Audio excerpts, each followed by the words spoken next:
नमस्ते, मैं हूं किशोर अजवाणी। आप देख रहे हैं देश का नंबर 1 हिंदी न्यूज चैनल। घड़ी इशारा कर रही है 9 बजे रात का। वक्त 100 बात की एक बात का। अमेरिका दौरे के पहले दिन प्रधानमंत्री ने अमेरिकी कंपनी टेस्ला के सीईओ एलॉन मस्क से मुलाकात की, जिसके बाद एलॉन मस्क ने संकेत दिए कि उनकी कंपनी टेस्ला भारत में निवेश कर सकती है। क्योंकि प्रधानमंत्री से मुलाकात के बाद एलॉन मस्क ने दो टूक बोल दिया।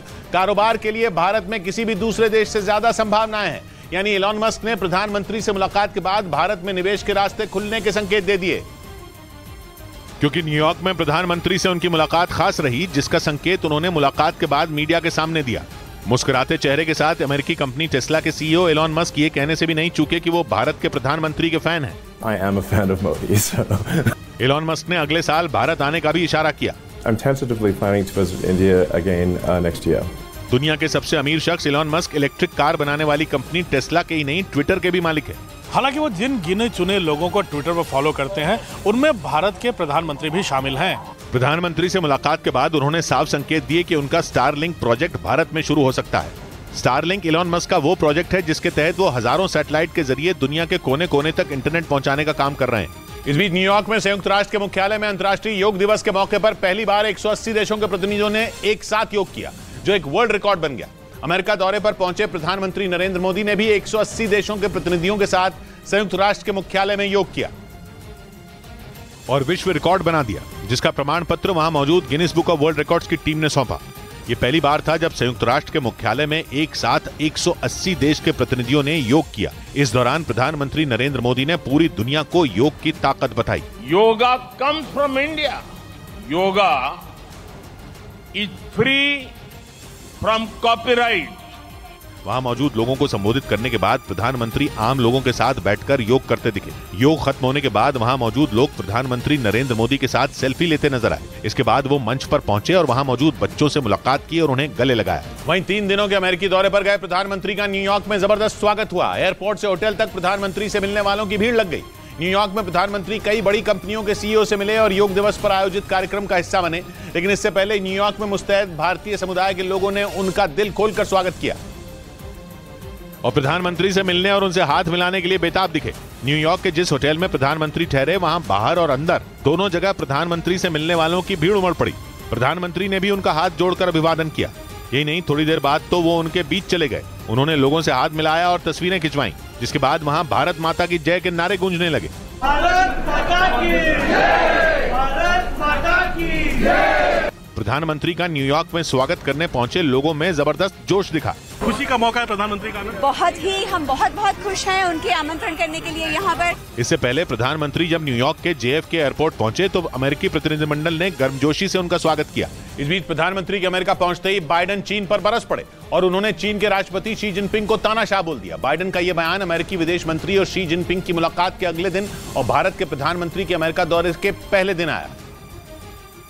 यानी भारत के प्रधानमंत्री के अमेरिका की जमीन पर कदम रखते ही बाइडेन ने चीन को आंख दिखा दी। प्रधानमंत्री मोदी और अमेरिकी राष्ट्रपति के बीच मुलाकात पर पूरी दुनिया की नजरें हैं, खासकर चीन की। और इस बीच अमेरिकी राष्ट्रपति के बयान ने चीन को झटका दे दिया है, क्योंकि जो बाइडेन ने जासूसी गुब्बारे वाली घटना का जिक्र करते हुए चीन के राष्ट्रपति शी जिनपिंग को तानाशाह बोल दिया। इससे पहले बीजिंग यात्रा पर गए अमेरिका के विदेश मंत्री को शी जिनपिंग से मुलाकात के लिए लंबा इंतजार करना पड़ा और दोनों के मिलने के अगले ही दिन बाइडेन चीन पर बरस पड़े, जिससे अमेरिका से चीन के रिश्ते कमजोर होने और भारत से दोस्ती मजबूत होने के संकेत मिले। क्योंकि एक तरफ बाइडेन ने शी जिनपिंग को तानाशाह कहा तो वहीं दूसरी ओर प्रधानमंत्री के स्वागत की शानदार तैयारियां की। लेकिन भारत के प्रधानमंत्री के अमेरिका दौरे से चीन तिलमिला गया और उसने अमेरिका के खिलाफ बयान देने शुरू कर दिए। वहां के विदेश मंत्रालय ने बाइडेन के उस बयान को भद्दा बताया जिसमें उन्होंने शी जिनपिंग को तानाशाह कहा।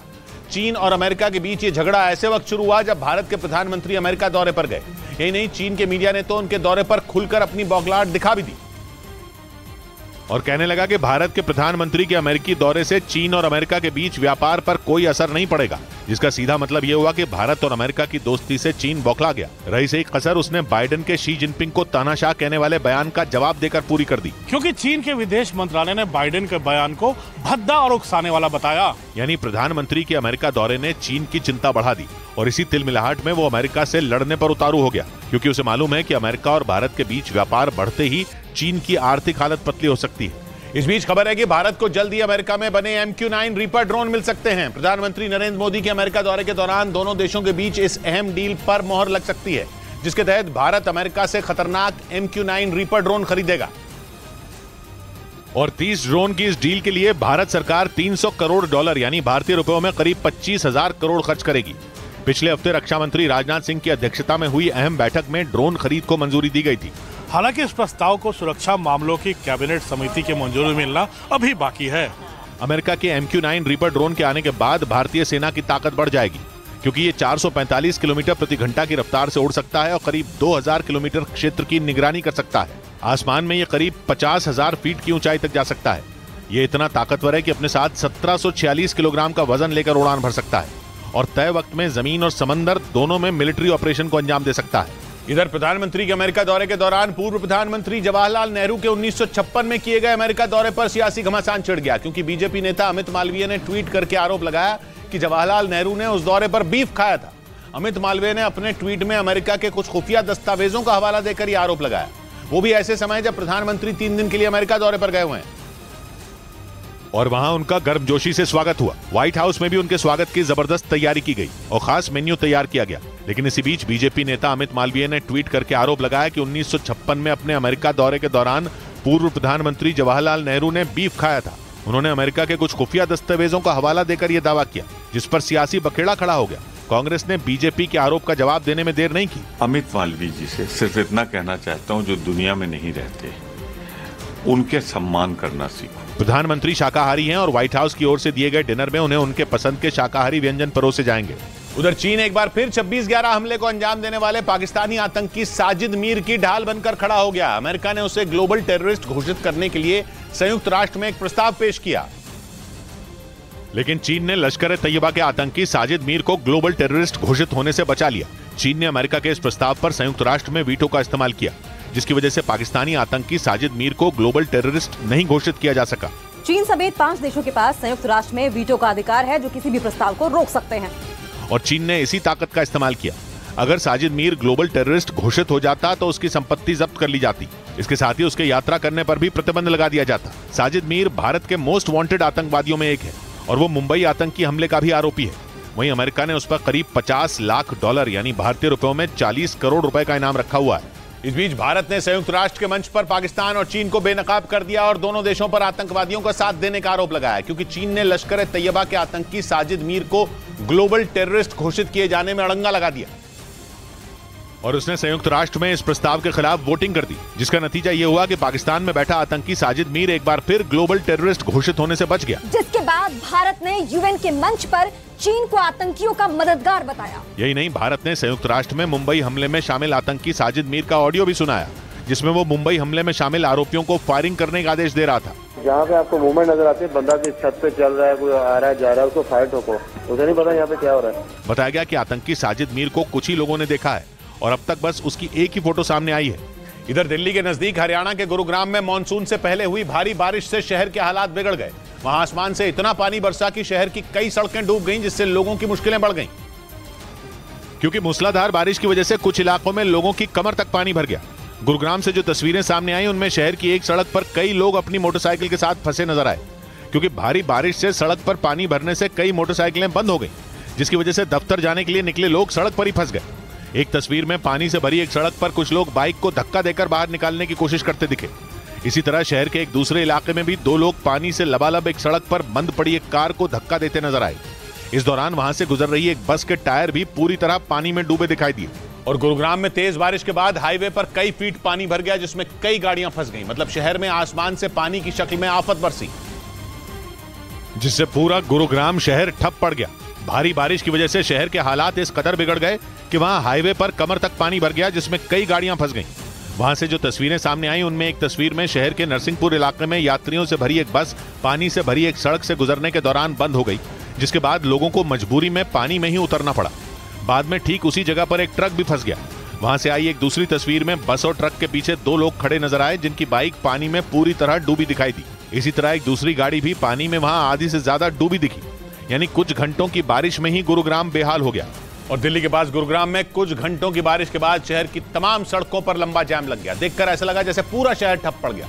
सबसे बुरी हालत तो दिल्ली जयपुर हाईवे से गुजरने वाले लोगों की हुई, क्योंकि भारी बारिश के बाद हाईवे पर पानी भरने की वजह से वहां करीब 7 किलोमीटर लंबा जाम लग गया।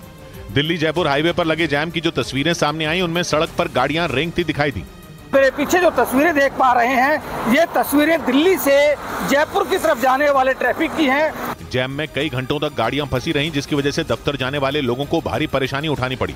इसी तरह गुरुग्राम के राजीव चौक से नरसिंहपुर चौक तक भी लोगों को भीषण जैम से जूझना पड़ा। यही नहीं, शहर के दूसरे इलाकों में भी सड़कों पर पानी भरने से जैम की स्थिति बनी रही, जिसे देखकर ऐसा लगा जैसे पूरा शहर ही रुक गया हो।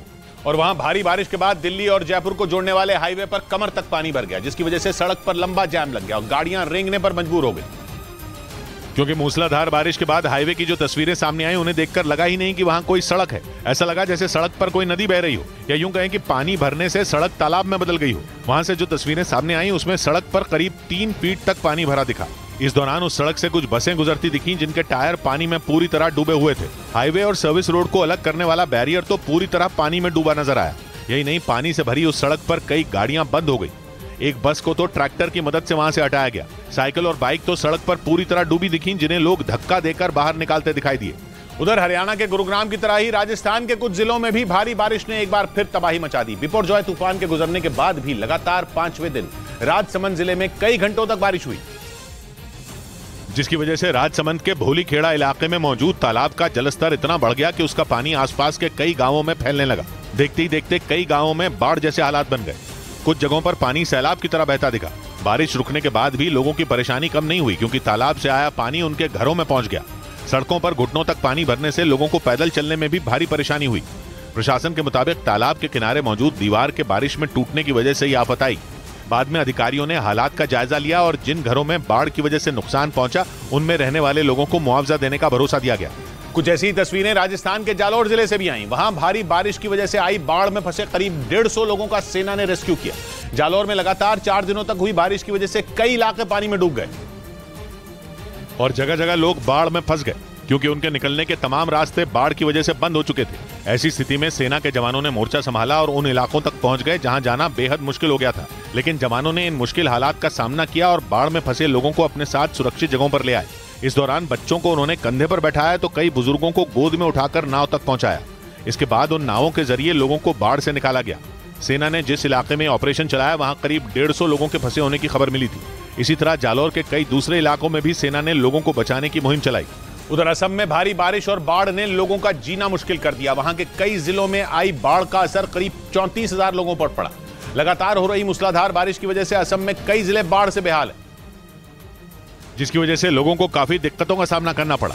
वहां से जो तस्वीरें सामने आई उनमें चारों तरफ पानी ही पानी नजर आया, जिसमें कई घर और सड़कें डूबी दिखाई दी। यही नहीं, लगातार हो रही मूसलाधार बारिश की वजह से आई बाढ़ से एक पुल भी तबाह हो गया। वहां के हालात इतने बिगड़ गए कि लोगों को अपना घर तक छोड़ना पड़ा। असम की डिजास्टर मैनेजमेंट अथॉरिटी के मुताबिक बाढ़ की वजह से 19 जिले प्रभावित हुए, जिससे वहां रह रहे करीब 34,000 लोग बाढ़ की चपेट में आ गए।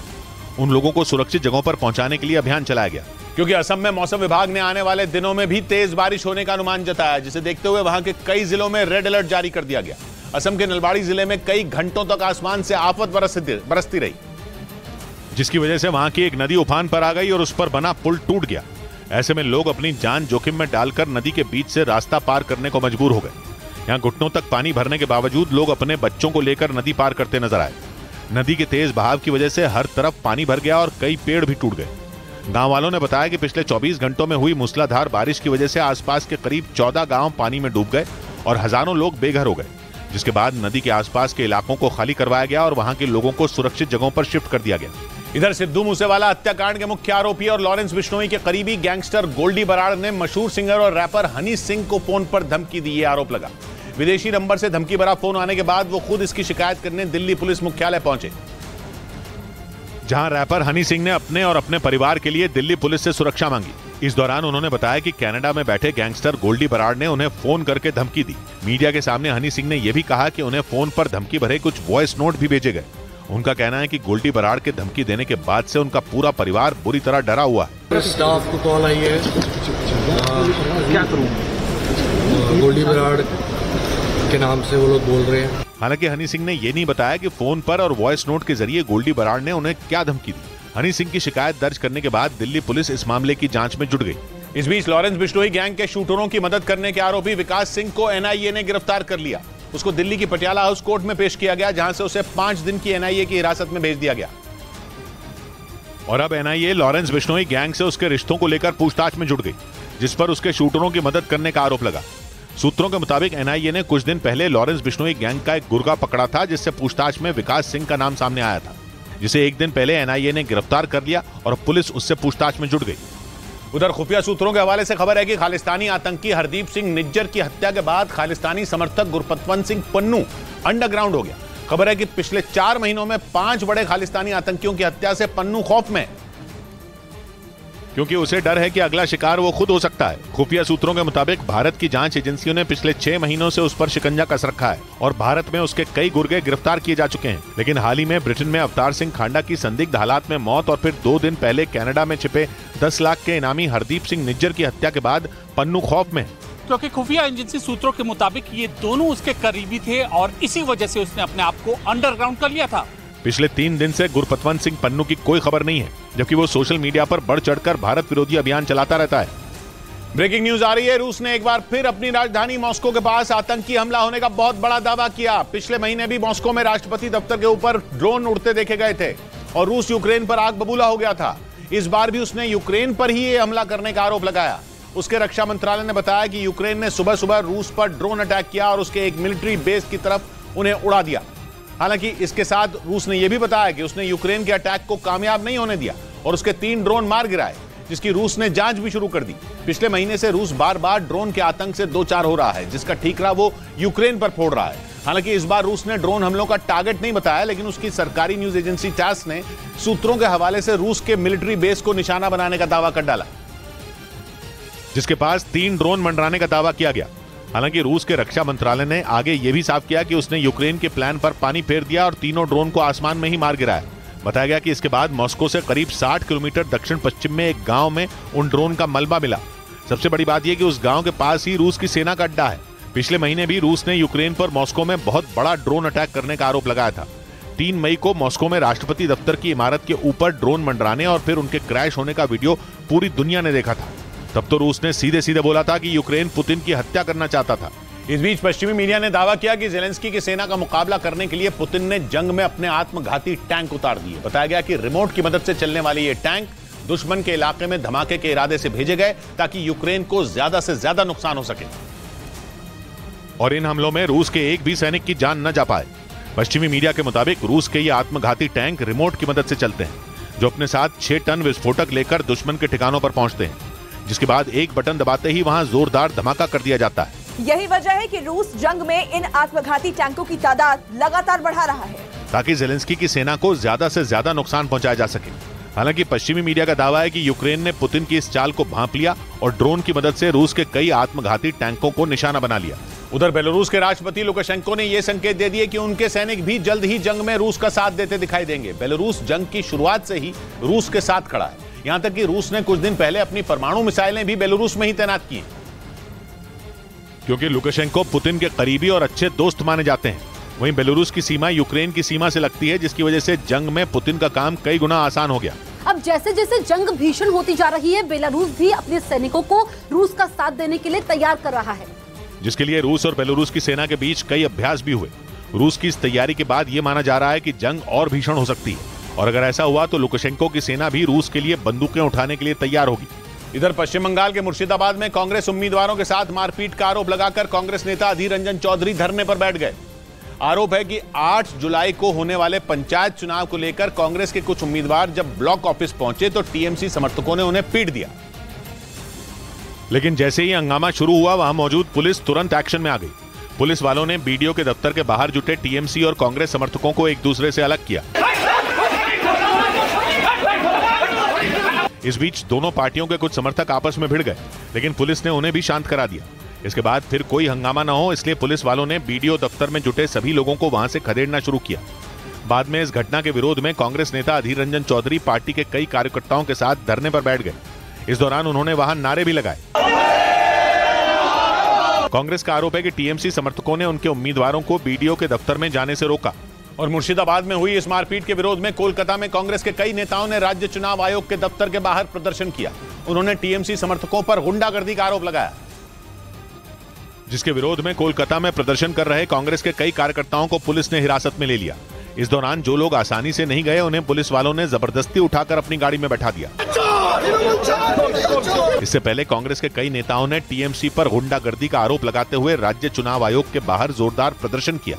उन्होंने पोस्टरों के जरिए भी अपना विरोध जताया। इस बीच पश्चिम बंगाल कांग्रेस के अध्यक्ष अधीर रंजन चौधरी ने इस मुद्दे पर राज्यपाल सीवी आनंद बोस को एक चिट्ठी लिखकर मामले में दखल देने की मांग की। वहीं पश्चिम बंगाल में पंचायत चुनावों में हिंसा थमने का नाम नहीं ले रही। वहां उत्तर 24 परगना इलाके में फिर हिंसा भड़क गई। वहां की राजनीतिक पार्टियां टीएमसी और आईएसएफ के कार्यकर्ताओं के बीच भड़की हिंसा में दोनों तरफ से जमकर बम बरसाए गए और फायरिंग भी की गई, जिसमें कई लोग घायल हो गए।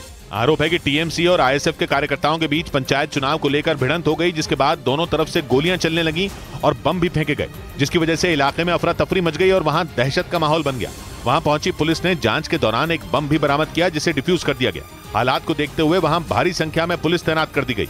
इस बीच पश्चिम बंगाल के नक्सलबाड़ी इलाके में एक शख्स की हत्या के बाद वहां हालात बिगड़ गए। बताया गया कि एक रात पहले वो आदमी अपने बेटे के साथ कहीं जा रहा था, तभी कुछ लोगों ने उस पर जानलेवा हमला कर दिया, जिसके बाद उस इलाके के लोग गुस्से से आग बबूला हो गए और उन्होंने कई घरों में तोड़फोड़ करने के साथ ही कई दुकानों में आग लगा दी। वहां से सामने आए एक वीडियो में कुछ दुकानें पूरी तरह बर्बाद नजर आईं, वहीं कुछ से आग की लपटें भी निकलती दिखी। इसके अलावा भीड़ ने कई घरों को भी निशाना बनाया और उनमें रखा सामान तहस नहस कर दिया। बताया गया कि यह हंगामा गांव के एक शख्स की हत्या के बाद भड़का, जिस पर काबू पाने के लिए पश्चिम बंगाल की पुलिस समेत सुरक्षा बल के जवानों को वहां तैनात करना पड़ा, जिसके बाद वहां हंगामा कर रही भीड़ को खदेड़ने के लिए पुलिस के जवान गश्त करते दिखाई दिए।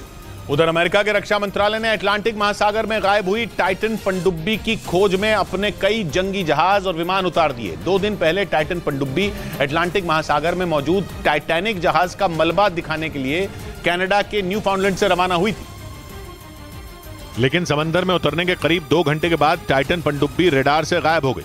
पश्चिमी मीडिया ने दावा किया कि पनडुब्बी में सिर्फ 24 घंटे की ऑक्सीजन बची है और वो करीब 72 घंटे से गायब है। इसलिए उस पनडुब्बी में मौजूद लोगों को 24 घंटे से पहले नहीं निकाला गया तो उनकी जान पर बनाएगी। इसी वजह से अमेरिका के रक्षा मंत्रालय ने अपने कई जंगी जहाज और विमान रवाना कर दिए। 2 C-130s that conducted search and rescue flights.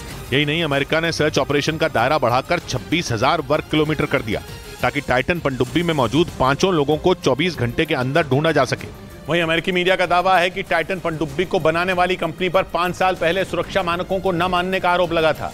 ये पनडुब्बी 5 लोगों को लेकर टाइटैनिक जहाज का मलबा दिखाने गई थी, लेकिन रास्ते में ही गायब हो गई, जिसके बाद से ही उसकी तलाश जारी है। इस बीच अमेरिकी मीडिया का दावा है कि टाइटन पनडुब्बी को बनाने वाली कंपनी ओशन गेट पर 2018 में सुरक्षा मानकों को न मानने का आरोप लगा था। हैरानी की बात यह कि आरोप लगाने वाला ओशन गेट कंपनी का ही कर्मचारी था। उन्होंने 5 साल पहले टाइटन पनडुब्बी में कई खामियों का पता लगाकर अपनी कंपनी को आगाह किया, लेकिन अमेरिकी मीडिया के मुताबिक उसकी सलाह को मानने के बजाय उसे कंपनी से ही निकाल दिया गया। बाद में उसने पुलिस से इसकी शिकायत भी की थी। अमेरिकी मीडिया का आरोप है कि टाइटन पनडुब्बी में उन खामियों को दूर नहीं किया गया, जिसकी वजह से अटलांटिक महासागर में अचानक उसका संपर्क अपने जहाज से टूट गया।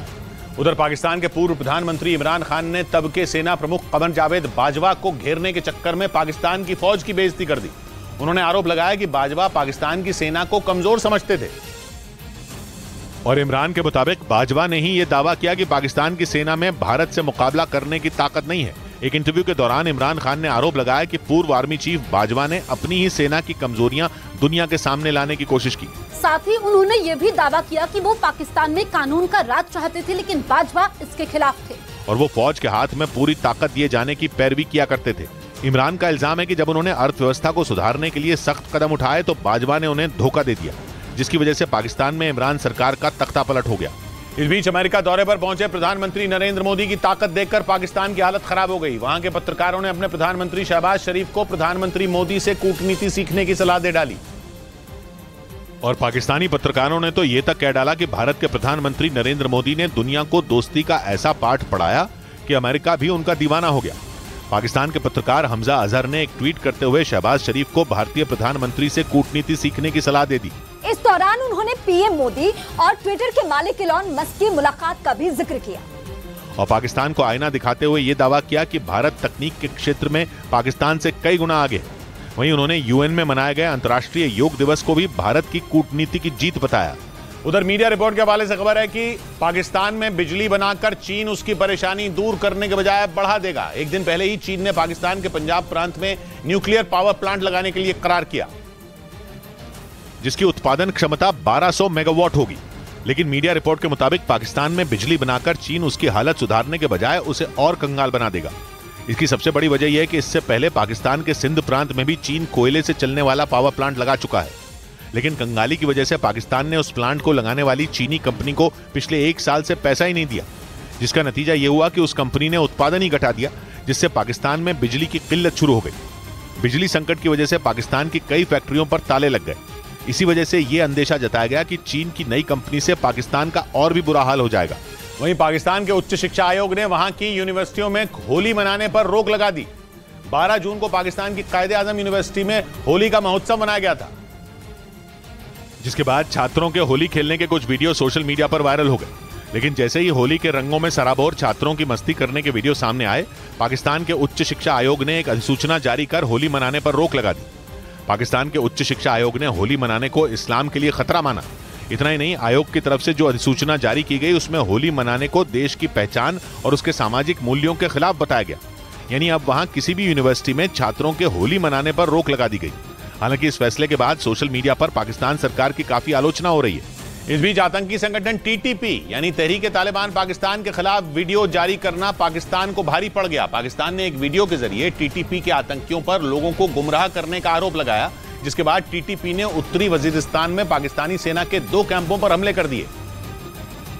क्योंकि पाकिस्तान की सेना ने जो वीडियो जारी किया उसमें टीटीपी के आतंकियों को 1 नंबर का अय्याश बताया गया। पाकिस्तान ने आरोप लगाया कि टीटीपी के आतंकी लोगों को गुमराह कर उन्हें बंदूकें थमा रहे हैं ताकि उनकी अपनी जेबें भरी जा सकें। इस वीडियो के जरिए ये आरोप भी लगाया गया कि टीटीपी के आतंकी लोगों को बरगलाने के लिए ऐसी बातें फैला रहे हैं जो कुरान में लिखी ही नहीं है। और पाकिस्तान के मुताबिक इन्हीं बातों और कट्टरपंथ के नाम पर टीटीपी आतंक फैलाकर अपनी अय्याशी के लिए पैसे जुटा रहा है। पाकिस्तान के इन आरोपों के बाद टीटीपी का पारा 7वें आसमान पर पहुंच गया और उसने उत्तरी वजीरिस्तान में मौजूद पाकिस्तानी सेना के 2 कैंपों पर ताबड़तोड़ हमले कर दिए। बताया गया कि टीटीपी के इन आतंकी हमलों में 2 सैनिकों की जान चली गई। वहीं उस इलाके के डिप्टी कमिश्नर भी बुरी तरह घायल हो गए। उधर ताइवान के रक्षा मंत्रालय ने बताया कि चीन ने ताइवान को धमकाने के लिए एक बार फिर अपना एयरक्राफ्ट कैरियर भेज दिया। दावा किया गया कि चीन का शैंडोंग एयरक्राफ्ट कैरियर कई युद्धपोतों के काफिले के साथ अचानक ताइवान की सरहद के करीब पहुंच गया, जिसकी वजह से ताइवान की सेना अलर्ट हो गई, क्योंकि दावा किया गया कि चीन का शैंडोंग एयरक्राफ्ट कैरियर ताइवान पर निगरानी करने वाले कई मिशन में हिस्सा ले चुका है। इतना ही नहीं, ये एयरक्राफ्ट कैरियर अप्रैल महीने में ताइवान सीमा के पास हुई एक मिलिट्री ड्रिल में भी शामिल हुआ था। इसीलिए शैंडोंग एयरक्राफ्ट कैरियर को बॉर्डर के करीब देखते ही ताइवान ने समंदर में निगरानी बढ़ा दी। लेकिन ताइवान के रक्षा मंत्रालय ने बताया कि कुछ देर बाद चीन का ये एयरक्राफ्ट कैरियर उन युद्धपोतों के साथ वहां से पीछे हट गया।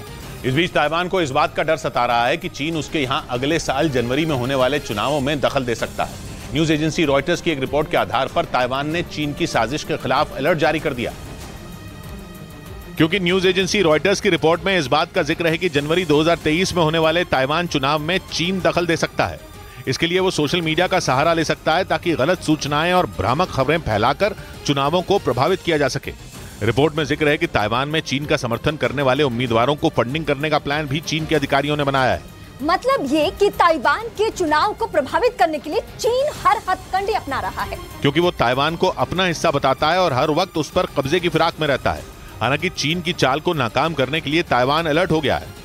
इधर दिल्ली यूनिवर्सिटी के आर्यभट्ट कॉलेज में पढ़ने वाले छात्र निखिल चौहान की हत्या के आरोप में पुलिस ने एक और नाबालिग समेत 3 लड़कों को धर दबोचा। 3 दिन पहले 19 साल के निखिल की कॉलेज के बाहर चाकू मारकर बेरहमी से हत्या कर दी गई थी, जिसके बाद दिल्ली पुलिस ने 24 घंटे के अंदर निखिल की हत्या के आरोप में राहुल और हारून नाम के 2 आरोपियों को गिरफ्तार कर लिया था। और अब पुलिस ने इस मामले में एक नाबालिग समेत 3 और आरोपियों को धर दबोचा।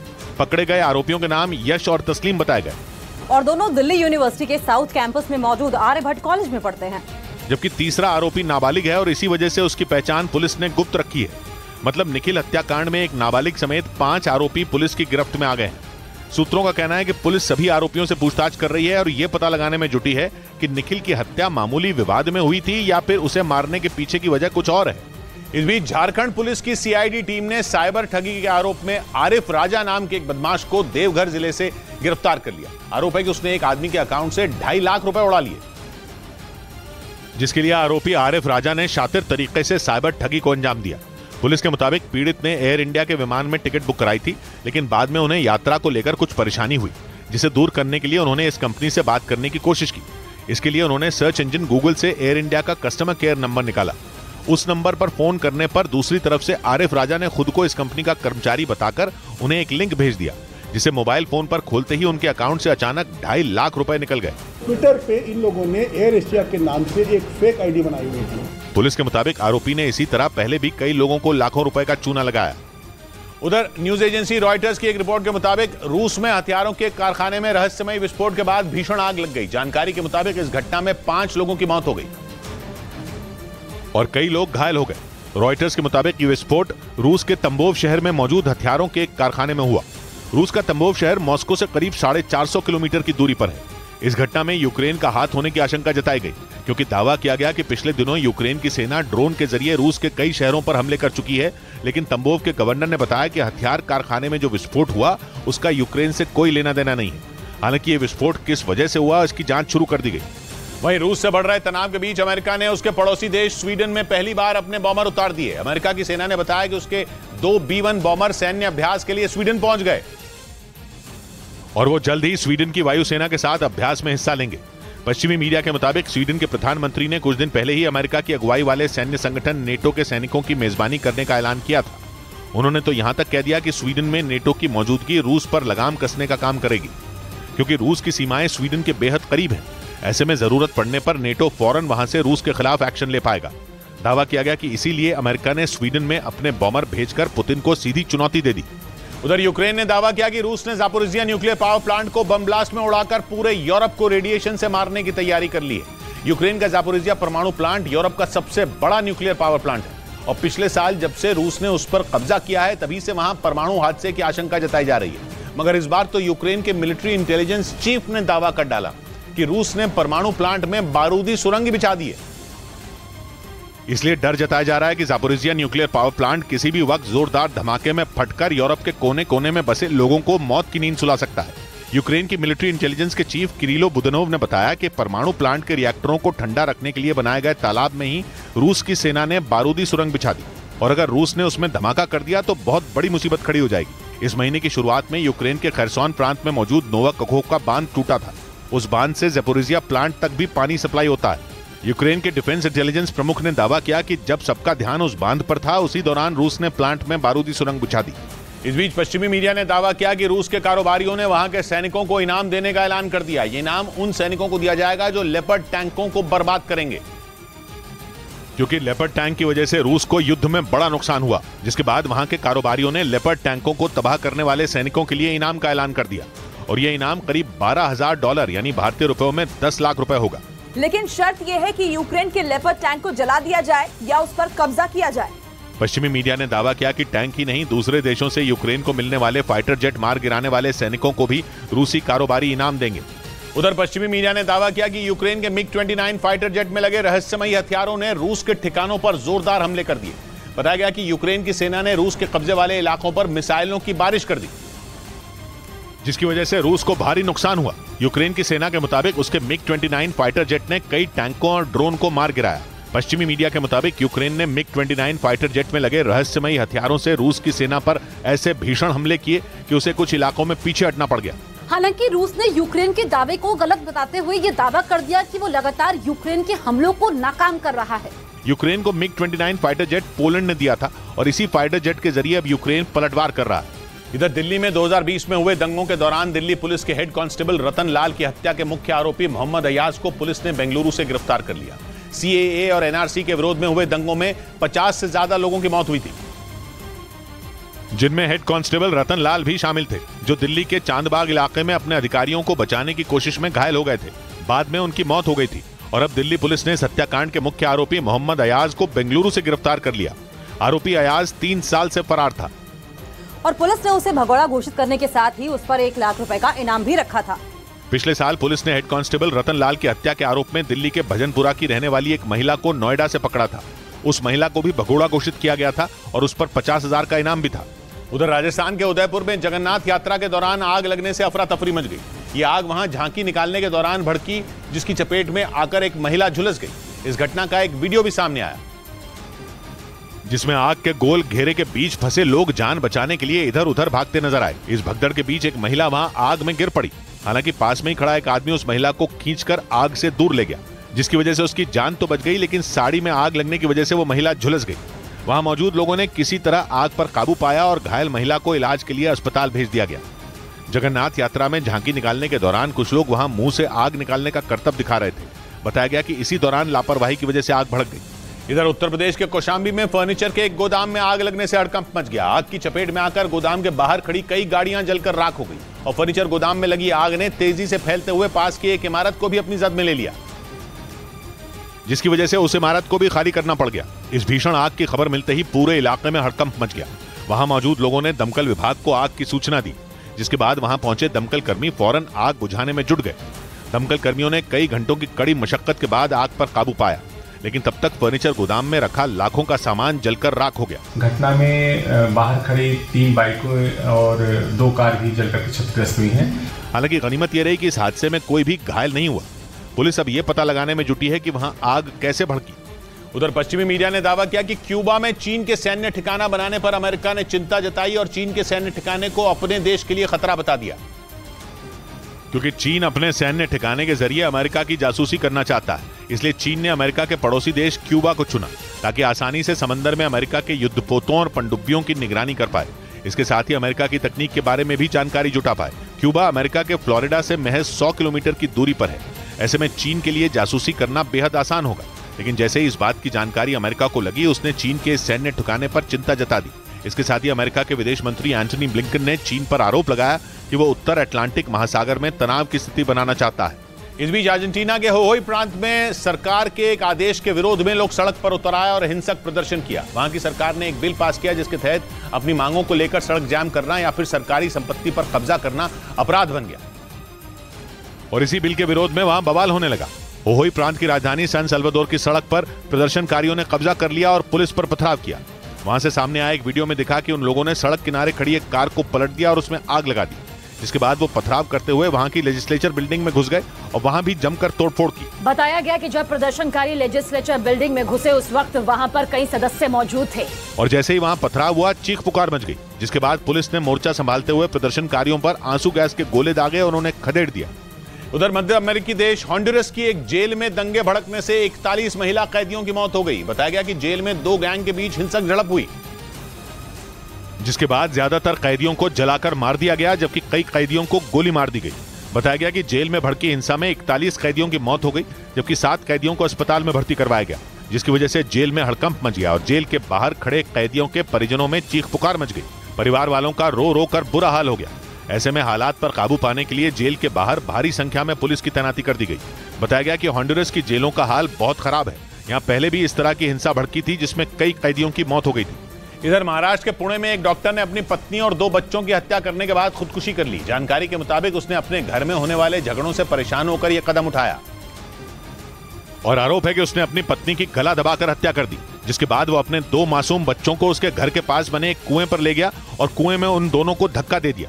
जानकारी के मुताबिक फिर उसने खुद भी उसी कुएं में कूदकर खुदकुशी कर ली। पुलिस के मुताबिक उस डॉक्टर का अपनी पत्नी से झगड़ा हुआ था, जिसके बाद उसने ये कदम उठाया और अपनी पत्नी और 2 मासूम बच्चों की हत्या करने के बाद खुदकुशी कर ली। उधर राजस्थान के बीकानेर जिले में दलित समुदाय की एक लड़की के गैंग रेप के आरोप में 2 पुलिस वालों को सस्पेंड कर दिया गया। 1 रोज पहले लड़की का शव एक मकान के अंदर मिला था। परिवार वालों का आरोप है कि एक लड़के के साथ मिलकर दोनों पुलिस वालों ने गैंग रेप किया और उसके बाद उस लड़की की हत्या कर दी और उसके शव को मकान में छोड़कर फरार हो गए। लड़की के परिवार वालों ने पुलिस को बताया कि लड़की कंप्यूटर क्लास के लिए घर से निकली थी, लेकिन लौटी नहीं। लड़की के पिता का आरोप है कि एक लड़के ने पुलिसकर्मी मनोज और भागीरथ के साथ मिलकर उनकी बेटी का गैंग रेप किया और फिर हत्या कर दी। मामले में FIR दर्ज होने के बाद आरोपी पुलिस वालों को सस्पेंड कर दिया गया। इन 2 कांस्टेबल्स का नाम FIR में नामजद परिजनों द्वारा दिया गया है। उनको एक बार FIR दर्ज होने के साथ ही सस्पेंड किया गया है। पुलिस ने 2 टीमें बनाकर आरोपी लड़के के साथ खाजूवाला थाने में तैनात कांस्टेबल मनोज और भागीरथ की तलाश शुरू कर दी, क्योंकि घटना के बाद से ही तीनों फरार हैं। लेकिन दलित समुदाय की उस लड़की के गैंगरेप और हत्या के मामले पर बीकानेर में माहौल गर्मा गया। उस लड़की की हत्या के बाद फरार चल रहे तीनों आरोपियों की गिरफ्तारी की मांग को लेकर थाने के बाहर लोगों ने प्रदर्शन किया और रास्ता रोककर थाने के सामने सड़क पर बैठ गए, जिसमें महिलाएं भी शामिल थी। धरना प्रदर्शन कर रहे लोगों ने तीनों आरोपियों की जल्द गिरफ्तारी की मांग की। इस दौरान कुछ पुलिसकर्मी सड़क पर धरना दे रहे लोगों को समझाते दिखे। धरना प्रदर्शन में बीजेपी के स्थानीय नेता भी शामिल हुए, जिन्होंने प्रदेश सरकार से पीड़ित परिवार को 1 करोड़ रुपए की आर्थिक मदद और परिवार के एक सदस्य को सरकारी नौकरी देने की मांग की। उधर अमेरिका के विदेश मंत्री के चीन दौरे को उत्तर कोरिया ने भीख मांगने वाला दौरा बता दिया। इतना ही नहीं, उत्तर कोरिया ने अमेरिका पर चीन विरोधी गतिविधियों में शामिल होने का आरोप भी लगाया। यानी अमेरिकी विदेश मंत्री के चीन दौरे से उत्तर कोरिया बुरी तरह भड़क गया। अमेरिका के विदेश मंत्री एंटनी ब्लिंकन ने चीन का दौरा कर उसके साथ रिश्ते सुधारने की कोशिश की। इतना ही नहीं, एंटनी ब्लिंकन ने चीन के विदेश मंत्री चिंगांग से उत्तर कोरिया के खिलाफ समर्थन मांगा था, ताकि किम जोंग उन के ताबड़तोड़ मिसाइल परीक्षणों पर रोक लगाई जा सके, क्योंकि चीन और उत्तर कोरिया के रिश्ते काफी अच्छे हैं, जबकि अमेरिका को किम जोंग उन लगातार धमकी देते आए हैं। इसीलिए अमेरिका ने चीन के जरिए उत्तर कोरिया को घेरने की कोशिश की, लेकिन उत्तर कोरिया ने भी अमेरिका के विदेश मंत्री के दौरे पर न सिर्फ तंज कसा, बल्कि अमेरिका पर ही चीन के दुश्मन देशों के साथ मिलकर उन्हें भड़काने का भी आरोप लगा दिया। इधर मध्य प्रदेश के छतरपुर में बागेश्वर धाम में एक शव मिलने से सनसनी फैल गई, क्योंकि पिछले 1 महीने में बागेश्वर धाम से 4 शव बरामद किए जा चुके हैं। यही वजह है कि जैसे ही आसपास के लोगों को शव मिलने की खबर मिली, वो खौफ में आ गए। हालांकि जैसे ही इसकी जानकारी पुलिस को मिली, वो वहां पहुंच गई और उस शव को अपने कब्जे में ले लिया। कोई चोट वगैरह कुछ नहीं है। पुलिस के मुताबिक जिस आदमी का शव बरामद किया गया वो सागर जिले का रहने वाला है। उसका शव बागेश्वर धाम के पास से बरामद किया गया। हालांकि उसकी मौत कैसे हुई, पुलिस इसकी जांच में जुट गई, लेकिन बागेश्वर धाम में पिछले 1 महीने में इस तरह के 4 शव बरामद होने से आसपास के लोग दहशत में आ गए। इस बीच तेलंगाना की राजधानी हैदराबाद में एक फ्लाईओवर का हिस्सा अचानक भरभरा कर गिर पड़ा, जिसकी वजह से कई लोग गंभीर रूप से घायल हो गए, जिनका रेस्क्यू कर उन्हें तुरंत अस्पताल में भर्ती कराया गया, क्योंकि उस फ्लाईओवर का हिस्सा गिरने की वजह से कई लोग मलबे में दब गए, जिसके बाद वहां चीख पुकार मच गई। घटना की जानकारी मिलते ही पहुंची पुलिस ने घायलों को अस्पताल में भर्ती कराया और साइट सुपरवाइजर और साइट मैनेजर को हिरासत में लेकर धारा 337 के तहत मामला दर्ज कर हादसे की जांच में जुट गई।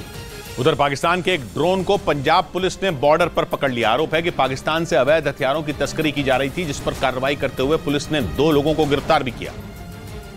और पुलिस के मुताबिक जिन आरोपियों को गिरफ्तार किया गया वो पिछले कई साल से पाकिस्तान के रास्ते अवैध हथियारों की तस्करी का कारोबार कर रहे थे। पुलिस के मुताबिक हथियारों की खेप में 5 पिस्तौल और 5 पैकेट हेरोइन के थे, जबकि 2 पिस्तौल और 5 पैकेट हेरोइन आरोपियों ने बॉर्डर पार भेज दिए थे। बताया गया कि पुलिस ने जिन 2 आरोपियों को गिरफ्तार किया, उन दोनों आरोपियों पर पहले से कई केस दर्ज हैं।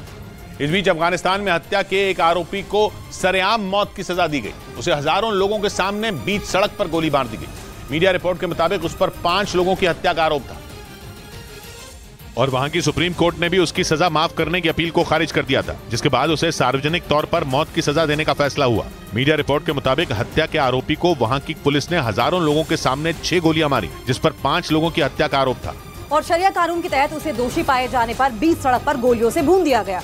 तालिबान के अधिकारियों के मुताबिक अफगानिस्तान में हत्या के आरोपी को इस तरह की सजा देने की इजाजत वहां लागू शरिया कानून देता है, जिसके तहत हत्या के आरोपी को मौत की सजा देने का प्रावधान है। उधर तालिबान ने अमेरिका पर उसे बदनाम करने का आरोप लगा दिया। तालिबान सरकार के प्रवक्ता ने अमेरिका की उस रिपोर्ट को खारिज कर दिया, जिसमें यह दावा किया गया कि अफगानिस्तान में लोगों की जान पर खतरा बढ़ रहा है। तालिबान अमेरिका की उस रिपोर्ट पर गुस्से में है और उन्होंने उस रिपोर्ट को अफगानिस्तान के खिलाफ प्रोपेगेंडा बताया और अमेरिका पर उसे बदनाम करने का आरोप लगा दिया। तालिबान के प्रवक्ता ने साफ कर दिया कि अफगानिस्तान में शांति है। अफगानिस्तान में बीते कुछ महीनों में आतंकी संगठन ISKP यानी इस्लामिक स्टेट खुरासान प्रोविंस ने दहशत फैलाई हुई है और इसीलिए तालिबान किसी भी सूरत में ISKP का खात्मा करना चाहते हैं। लेकिन इसी बीच अमेरिका ने दावा कर दिया कि अफगानिस्तान में अशांति बढ़ने का खतरा है, जिस पर तालिबान भड़क गए और अमेरिका से उलझ पड़े। इधर बिहार के मुजफ्फरपुर में पुलिस ने शराब की तस्करी करने वाले एक गैंग का भंडाफोड़ कर दिया। पुलिस ने इस मामले में 2 आरोपियों को गिरफ्तार भी किया। पुलिस के मुताबिक आरोपी शराब को एक गाड़ी के बोनट में छिपाकर सिवान से मोतिहारी ले जा रहे थे, जिसकी जानकारी मिलने के बाद पुलिस ने चेकिंग अभियान चलाकर अवैध शराब जब्त कर ली और जिस गाड़ी में छिपाकर शराब रखी गई थी उसे भी अपने कब्जे में ले लिया। इसकी सत्यता की भी जांच की जाएगी कि ये नंबर सही है कि गलत है। पुलिस ने शराब तस्करी के आरोप में 2 लोगों को गिरफ्तार कर लिया। साथ ही उनके पास से करीब 58 लीटर शराब भी बरामद की गई। गाड़ी से शराब की तस्करी का मामला सामने आने के बाद पुलिस ने चेकिंग अभियान में तेजी ला दी। उधर चंडीगढ़ से हैरान कर देने वाला एक वीडियो सामने आया। वहां एक तेज रफ्तार कार पहाड़ी से टकराकर पलट गई। घटना उस वक्त हुई जब उसमें सवार लोग जम्मू कश्मीर से चंडीगढ़ जा रहे थे। तभी वो बेकाबू कार पहाड़ी से टकराकर कई बार पलट गई। इस घटना का जो CCTV वीडियो सामने आया उसमें एक कार आती दिखी, जिसकी रफ्तार इतनी तेज थी कि वो मुड़ने के बजाय पहाड़ी से टकरा गई। इसके बाद जो हुआ, ब्रेक के बाद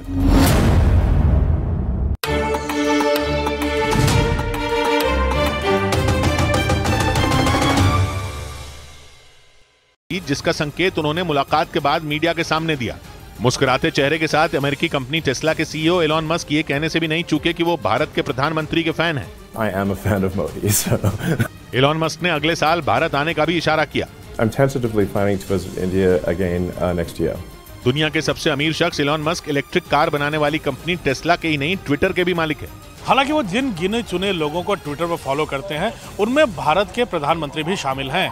प्रधानमंत्री से मुलाकात के बाद उन्होंने साफ संकेत दिए कि उनका स्टारलिंक प्रोजेक्ट भारत में शुरू हो सकता है। स्टारलिंक एलॉन मस्क का वो प्रोजेक्ट है जिसके तहत वो हजारों सैटेलाइट के जरिए दुनिया के कोने कोने तक इंटरनेट पहुंचाने का काम कर रहे हैं। इस बीच न्यूयॉर्क में संयुक्त राष्ट्र के मुख्यालय में अंतर्राष्ट्रीय योग दिवस के मौके पर पहली बार 180 देशों के प्रतिनिधियों ने एक साथ योग किया, जो एक वर्ल्ड रिकॉर्ड बन गया। अमेरिका दौरे पर पहुंचे प्रधानमंत्री नरेंद्र मोदी ने भी 180 देशों के प्रतिनिधियों के साथ संयुक्त राष्ट्र के मुख्यालय में योग किया और विश्व रिकॉर्ड बना दिया, जिसका प्रमाण पत्र वहां मौजूद Guinness book of world records की टीम ने सौंपा। ये पहली बार था जब संयुक्त राष्ट्र के मुख्यालय में एक साथ 180 देश के प्रतिनिधियों ने योग किया। इस दौरान प्रधानमंत्री नरेंद्र मोदी ने पूरी दुनिया को योग की ताकत बताई। Yoga comes from India. Yoga is free from copyright. वहां मौजूद लोगों को संबोधित करने के बाद प्रधानमंत्री आम लोगों के साथ बैठकर योग करते दिखे। योग खत्म होने के बाद वहां मौजूद लोग प्रधानमंत्री नरेंद्र मोदी के साथ सेल्फी लेते नजर आए। इसके बाद वो मंच पर पहुंचे और वहां मौजूद बच्चों से मुलाकात की और उन्हें गले लगाया। वहीं 3 दिनों के अमेरिकी दौरे पर गए प्रधानमंत्री का न्यूयॉर्क में जबरदस्त स्वागत हुआ। एयरपोर्ट से होटल तक प्रधानमंत्री से मिलने वालों की भीड़ लग गई। न्यूयॉर्क में प्रधानमंत्री कई बड़ी कंपनियों के सीईओ से मिले और योग दिवस पर आयोजित कार्यक्रम का हिस्सा बने, लेकिन इससे पहले न्यूयॉर्क में मुस्तैद भारतीय समुदाय के लोगों ने उनका दिल खोलकर स्वागत किया और प्रधानमंत्री से मिलने और उनसे हाथ मिलाने के लिए बेताब दिखे। न्यूयॉर्क के जिस होटल में प्रधानमंत्री ठहरे वहां बाहर और अंदर दोनों जगह प्रधानमंत्री से मिलने वालों की भीड़ उमड़ पड़ी। प्रधानमंत्री ने भी उनका हाथ जोड़कर अभिवादन किया। यही नहीं, थोड़ी देर बाद तो वो उनके बीच चले गए। उन्होंने लोगों से हाथ मिलाया और तस्वीरें खिंचवाईं, जिसके बाद वहां भारत माता की जय के नारे गूंजने लगे। भारत माता की जय! भारत माता की जय! प्रधानमंत्री का न्यूयॉर्क में स्वागत करने पहुंचे लोगों में जबरदस्त जोश दिखा। खुशी का मौका है प्रधानमंत्री का ना? हम बहुत खुश हैं उनके आमंत्रण करने के लिए यहाँ पर। इससे पहले प्रधानमंत्री जब न्यूयॉर्क के JFK एयरपोर्ट पहुंचे तो अमेरिकी प्रतिनिधिमंडल ने गर्मजोशी से उनका स्वागत किया। इस बीच प्रधानमंत्री के अमेरिका पहुंचते ही बाइडेन चीन पर बरस पड़े और उन्होंने चीन के राष्ट्रपति शी जिनपिंग को तानाशाह बोल दिया। बाइडेन का यह बयान अमेरिकी विदेश मंत्री और शी जिनपिंग की मुलाकात के अगले दिन और भारत के प्रधानमंत्री के अमेरिका दौरे के पहले दिन आया। यानी भारत के प्रधानमंत्री के अमेरिका की जमीन पर कदम रखते ही बाइडेन ने चीन को आंख दिखा दी। प्रधानमंत्री मोदी और अमेरिकी राष्ट्रपति के बीच मुलाकात पर पूरी दुनिया की नजरें हैं, खासकर चीन की। और इस बीच अमेरिकी राष्ट्रपति के बयान ने चीन को झटका दे दिया है, क्योंकि जो बाइडेन ने जासूसी गुब्बारे वाली घटना का जिक्र करते हुए चीन के राष्ट्रपति शी जिनपिंग को तानाशाह बोल दिया। इससे पहले बीजिंग यात्रा पर गए अमेरिका के विदेश मंत्री को शी जिनपिंग से मुलाकात के लिए लंबा इंतजार करना पड़ा और दोनों के मिलने के अगले ही दिन बाइडेन चीन पर बरस पड़े, जिससे अमेरिका से चीन के रिश्ते कमजोर होने और भारत से दोस्ती मजबूत होने के संकेत मिले। क्योंकि एक तरफ बाइडेन ने शी जिनपिंग को तानाशाह कहा तो वहीं दूसरी ओर प्रधानमंत्री के स्वागत की शानदार तैयारियां की। लेकिन भारत के प्रधानमंत्री के अमेरिका दौरे से चीन तिलमिला गया और उसने अमेरिका के खिलाफ बयान देने शुरू कर दिए। वहां के विदेश मंत्रालय ने बाइडेन के उस बयान को भद्दा बताया जिसमें उन्होंने शी जिनपिंग को तानाशाह कहा। चीन और अमेरिका के बीच ये झगड़ा ऐसे वक्त शुरू हुआ जब भारत के प्रधानमंत्री अमेरिका दौरे पर गए।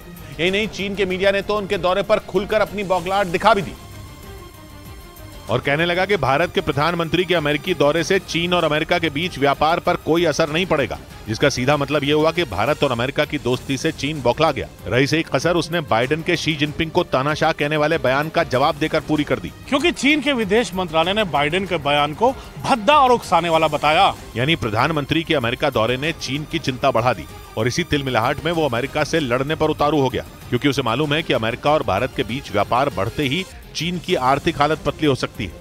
इस बीच खबर है कि भारत को जल्द ही अमेरिका में बने MQ-9 रीपर ड्रोन मिल सकते हैं। प्रधानमंत्री नरेंद्र मोदी के अमेरिका दौरे के दौरान दोनों देशों के बीच इस अहम डील पर मोहर लग सकती है, जिसके तहत भारत अमेरिका से खतरनाक MQ-9 रीपर ड्रोन खरीदेगा और 30 ड्रोन की इस डील के लिए भारत सरकार $300 करोड़ यानी भारतीय रुपयों में करीब 25,000 करोड़ खर्च करेगी। पिछले हफ्ते रक्षा मंत्री राजनाथ सिंह की अध्यक्षता में हुई अहम बैठक में ड्रोन खरीद को मंजूरी दी गई थी। हालांकि इस प्रस्ताव को सुरक्षा मामलों की कैबिनेट समिति की मंजूरी मिलना अभी बाकी है। अमेरिका के MQ-9 रीपर ड्रोन के आने के बाद भारतीय सेना की ताकत बढ़ जाएगी, क्योंकि ये 445 किलोमीटर प्रति घंटा की रफ्तार से उड़ सकता है और करीब 2000 किलोमीटर क्षेत्र की निगरानी कर सकता है। आसमान में ये करीब 50,000 फीट की ऊंचाई तक जा सकता है। ये इतना ताकतवर है कि अपने साथ 1746 किलोग्राम का वजन लेकर उड़ान भर सकता है और तय वक्त में जमीन और समंदर दोनों में मिलिट्री ऑपरेशन को अंजाम दे सकता है। इधर प्रधानमंत्री के अमेरिका दौरे के दौरान पूर्व प्रधानमंत्री जवाहरलाल नेहरू के 1956 में किए गए अमेरिका दौरे पर सियासी घमासान छिड़ गया, क्योंकि बीजेपी नेता अमित मालवीय ने ट्वीट करके आरोप लगाया कि जवाहरलाल नेहरू ने उस दौरे पर बीफ खाया था। अमित मालवीय ने अपने ट्वीट में अमेरिका के कुछ खुफिया दस्तावेजों का हवाला देकर यह आरोप लगाया, वो भी ऐसे समय जब प्रधानमंत्री 3 दिन के लिए अमेरिका दौरे पर गए हुए हैं और वहां उनका गर्मजोशी से स्वागत हुआ। व्हाइट हाउस में भी उनके स्वागत की जबरदस्त तैयारी की गई और खास मेन्यू तैयार किया गया। लेकिन इसी बीच बीजेपी नेता अमित मालवीय ने ट्वीट करके आरोप लगाया कि 1956 में अपने अमेरिका दौरे के दौरान पूर्व प्रधानमंत्री जवाहरलाल नेहरू ने बीफ खाया था। उन्होंने अमेरिका के कुछ खुफिया दस्तावेजों का हवाला देकर यह दावा किया, जिस पर सियासी बखेड़ा खड़ा हो गया। कांग्रेस ने बीजेपी के आरोप का जवाब देने में देर नहीं की। अमित मालवीय जी से सिर्फ इतना कहना चाहता हूं, जो दुनिया में नहीं रहते उनके सम्मान करना सीखो। प्रधानमंत्री शाकाहारी हैं और व्हाइट हाउस की ओर से दिए गए डिनर में उन्हें उनके पसंद के शाकाहारी व्यंजन परोसे जाएंगे। उधर चीन एक बार फिर 26/11 हमले को अंजाम देने वाले पाकिस्तानी आतंकी साजिद मीर की ढाल बनकर खड़ा हो गया। अमेरिका ने उसे ग्लोबल टेररिस्ट घोषित करने के लिए संयुक्त राष्ट्र में एक प्रस्ताव पेश।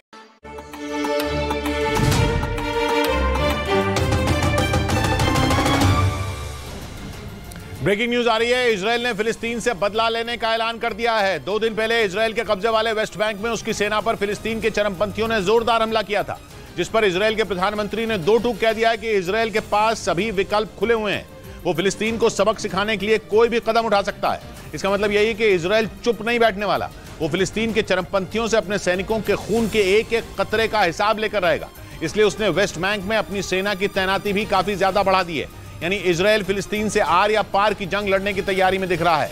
अपने बयान में उसने उसकी तरफ इशारा भी किया और जिस वेस्ट बैंक में पिछले 1 साल से भयानक हिंसा छिड़ी है, वो अब इजरायल और फिलिस्तीन के बीच आखिरी जंग की शक्ल ले सकती है, जिसका सबूत वेस्ट बैंक में इजरायल की सेना की तैनाती की तस्वीरें देखकर ही मिल गया।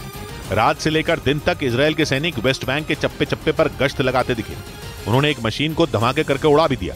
वेस्ट बैंक का इलाका इजरायल और फिलिस्तीन के बीच विवाद की पुरानी जड़ है। 2 दिन पहले इजरायल की सेना फिलिस्तीन के 2 चरमपंथियों की तलाश में वहां घुसी थी, मगर इजरायल की सेना की एंट्री की भनक लगते ही फिलिस्तीन के चरमपंथियों ने उन पर गोलियों से लेकर बम तक दे मारे। इसलिए वेस्ट बैंक में पेट्रोलिंग कर रहे इजरायल के जवानों को जिस फिलिस्तीनी पर जरा सा भी शक हुआ, उन्होंने उसके घर पर छापा मार डाला। खोजी कुत्तों के जरिए संदिग्धों की एक एक चीज की तलाशी ली गई। इजरायल के नागरिकों पर हमले के आरोपियों के घरों में तो इजरायल की सेना ने बारूद ही फिट कर दिया ताकि उन्हें बम से उड़ाकर उनसे हिसाब बराबर कर सके। मगर सिर्फ इजरायल की सेना ही नहीं, वेस्ट बैंक में बसे इजरायल के नागरिक भी फिलिस्तीनियों से 2-2 हाथ करने के मूड में आ गए। उन्होंने फिलिस्तीन के लोगों को सबक सिखाने के लिए उनकी बस्तियों पर हमला कर दिया। और फिर जो तस्वीरें सामने आई, उनमें वेस्ट बैंक में फिलिस्तीनियों के कई गांव आग में सुहा नजर आए। बताया गया कि गाड़ियों में भर भरकर इजरायल के लोग फिलिस्तीनियों के गांवों में पहुंचे और उनके दर्जनों गाड़ियों को फूंक डाला, बल्कि उन्होंने तो फिलिस्तीनियों के मकान भी जलाने की कोशिश की। इजरायल के नागरिकों ने फिलिस्तीनियों के मकानों पर जमकर पत्थरबाजी भी की। उधर अमेरिका के साथ परमाणु डील बहाल करने पर ईरान ने 2 टूक कह दिया कि वो अमेरिका के आगे नाक नहीं रगड़ने वाला। बाइडेन ईरान के साथ वो न्यूक्लियर डील बहाल करना चाहते हैं जो डोनाल्ड ट्रंप ने 2018 में तोड़ दी थी। इसके लिए अमेरिका और ईरान पर्दे के पीछे बातचीत करने में लगे हैं, ऐसी खबरें हैं। लेकिन ईरान के राष्ट्रपति इब्राहिम रईसी ने एक इंटरव्यू में परमाणु डील पर तो तेवर दिखाए ही, साथ ही यह भी दोहरा दिया कि अमेरिका ईरान का दुश्मन ही है। यानी ईरान ने जता दिया कि परमाणु डील की जरूरत अमेरिका को है, ईरान को कोई गरज नहीं है। इंटरव्यू में इब्राहिम रईसी ने साफ साफ बोल दिया कि ईरान पूरी ईमानदारी के साथ अमेरिका के साथ बातचीत कर रहा है। ऐसे में अमेरिका को डील बहाल करनी हो तो करे, ईरान उसके आगे भीख नहीं मांगने वाला। 2015 में हुई न्यूक्लियर डील के तहत अमेरिका और उसके साथी देशों ने ईरान से प्रतिबंध हटा लिए थे, जिसके बदले में ईरान ने अपने परमाणु कार्यक्रम पर नकेल कसी थी। मगर ट्रंप के डील से निकलने के बाद ईरान ने अपने न्यूक्लियर प्रोग्राम को धार दे दी। अमेरिका को डर है कि अगर वो डील बहाल नहीं हुई तो ईरान परमाणु बम बना लेगा, इसलिए वो ईरान से बात करने में लगा है। मगर ईरान आंखें दिखाने से बाज नहीं आ रहा। उधर इजरायल की सेना ने ईरान की ताकतवर मिसाइलों के लिए मिस्र को जिम्मेदार बता दिया और अपने इस आरोप को पुख्ता करने के लिए एक सैटेलाइट तस्वीर भी जारी की। और यह तस्वीर इजरायल डिफेंस नाम की मैगजीन में छापी गई, जिसे इजरायल की सेना चलाती है। दावा किया गया कि यह सैटेलाइट तस्वीर मिस्र की राजधानी के करीब मौजूद उसके एक मिलिट्री बेस की है। इजरायल की सेना के मुताबिक मिस्र ने इसी बेस पर लंबी दूरी की मिसाइलें बनाई और उन्हें उत्तर कोरिया को बेच दिया। और दावा किया गया कि बाद में उत्तर कोरिया ने मिस्र से मिली कई मिसाइलें और उनकी तकनीक ईरान को बेच दी। यानी मिस्र की मिसाइल उत्तर कोरिया से होते हुए ईरान पहुंच गई। और दावा किया गया कि ईरान इन्हीं के दम पर इजरायल को लगातार धमकी दे रहा है। इसलिए इजरायल ने ईरान से मिल रही धमकियों के लिए मिस्र को भी जिम्मेदार बता दिया। इधर चंडीगढ़ से हैरान कर देने वाला एक वीडियो सामने आया। वहां एक तेज रफ्तार कार पहाड़ी से टकराकर पलट गई। ये घटना उस वक्त हुई जब उसमें सवार लोग जम्मू कश्मीर से चंडीगढ़ जा रहे थे। तभी वो बेकाबू कार पहाड़ी से टकराकर कई बार पलट गई। इस घटना का जो सीसीटीवी वीडियो सामने आया उसमें एक कार आती दिखी जिसकी रफ्तार इतनी तेज थी कि वो मुड़ने के बजाय पहाड़ी से टकरा गई। पहाड़ी से टकराने से कई बार पलटने के बाद वो कार सड़क के बीचों बीच आ गई, जिसके बाद पलटी हुई उस कार से 2 लोग तुरंत निकल आए। उन दोनों ने आसपास मौजूद लोगों की मदद से कार में बैठे दूसरे लोगों को भी बाहर निकाला। हालांकि गनीमत यह रही कि कार के पलटने के बाद किसी को चोट नहीं आई। उधर मुंबई के कोविड सेंटर घोटाला मामले में ईडी ने कई जगहों पर छापेमारी की। जिन लोगों के घरों पर छापे पड़े उनमें कुछ लोग उद्धव ठाकरे और उनके बेटे आदित्य ठाकरे के बेहद करीबी बताए गए। ईडी की छापेमारी पर महाराष्ट्र में सियासी घमासान शुरू हो गया। मुंबई में उद्धव गुट के कुछ कार्यकर्ताओं ने छापेमारी के दौरान पुलिस अफसरों के सामने हंगामा किया और महाराष्ट्र की एकनाथ शिंदे सरकार के खिलाफ नारेबाजी की। उद्धव गुट के नेता संजय राउत ने केंद्र सरकार पर एकतरफा कार्रवाई का आरोप लगा दिया। टार्गेटेड ठरवून काही लोकांना। संजय राउत के आरोपों पर कोविड सेंटर स्कैम मामले में एफआईआर दर्ज कराने वाले बीजेपी नेता किरीट सोमैया ने पलटवार किया। हिसाब तो देना ही होगा।